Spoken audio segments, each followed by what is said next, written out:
JGL committee and the EAGI chaired by Senator Selena Bauta. Simply the reason why I resigned for those committees is just in the interest of fair representation for the CNMI. I wanted to give an opportunity to one of my minority colleagues to be in those committees, as Rota is already fully represented, having Senator Thomas Manglona and Senator Paul Manglona in the committee. I just felt that it was right for Tinian to be a part of that. And so why now, especially for the EAGI committee, given that all of the major cabinet appointments, with the exception, I think, of Commerce, has already been, have already been through the committee for appointments? So there's been discussion about Tinian being a part of the committee. I believe, if not mistaken, there were several times where the delegation approached the chair to try and plead for Tinian to be a part of the committee.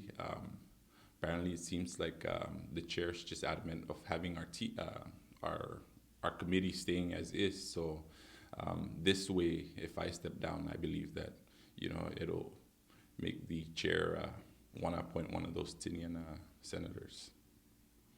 And what do you have to say to those who might be questioning the exact timing or motivation? Are you being told to do this? Are you strategizing with the other Republicans in the Tinian delegation? Can you just... Thank you for that question. So, I mean, I've been receiving a lot of messages from constituents as well. Apparently there's information out there going around that I'm being strong-armed by the Senate President and Senator Jude Schneider, but that is not true. As a matter of fact, my Tinian colleagues did not know that I was going to do this.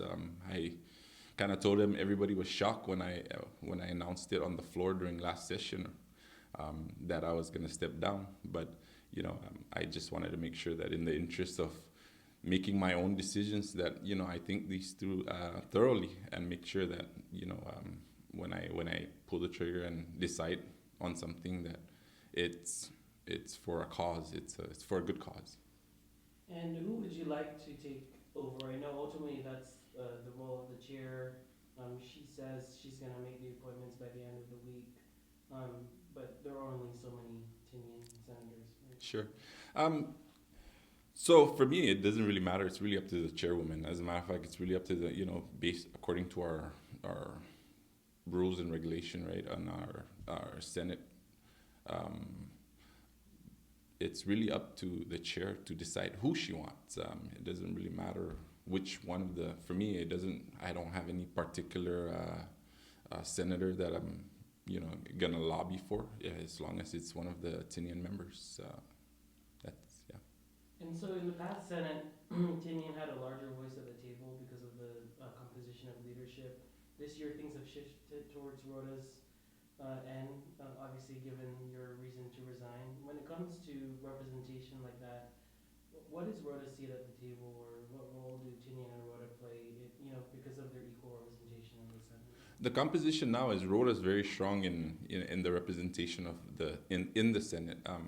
We got two strong senators, Senator Donald and Senator Paul. As a matter of fact, I think highly of them, and I think that Rota's voice is being heard through their candidness and their aggressiveness in asking questions. So for me to step down, it just simply allows Tinian to be a part of that at a smaller scale, I guess, because it'll be just one member versus Rota having two members. So I think it's fair and it's just for Tinian to be a part of that.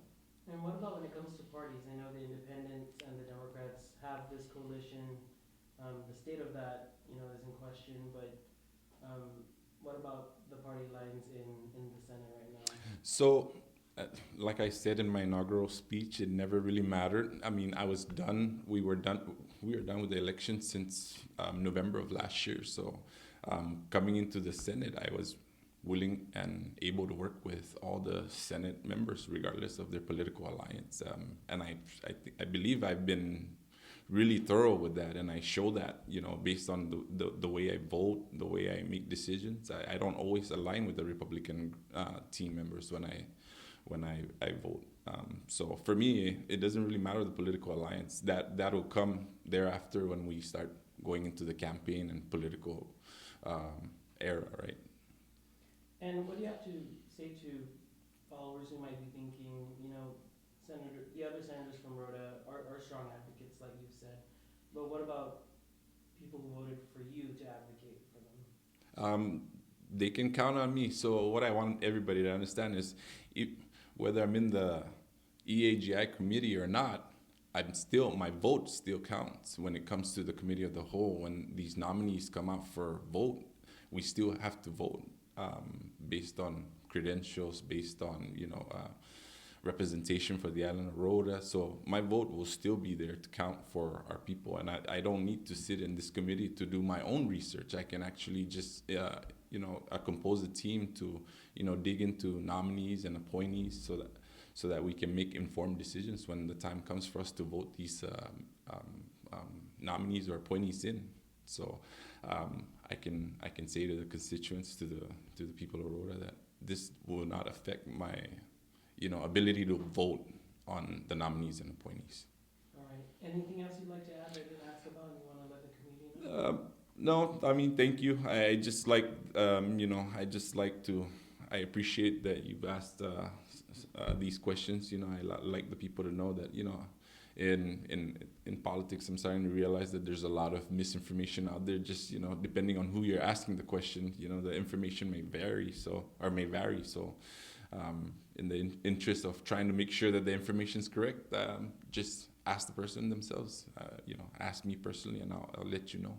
So thank you for doing that. I appreciate that.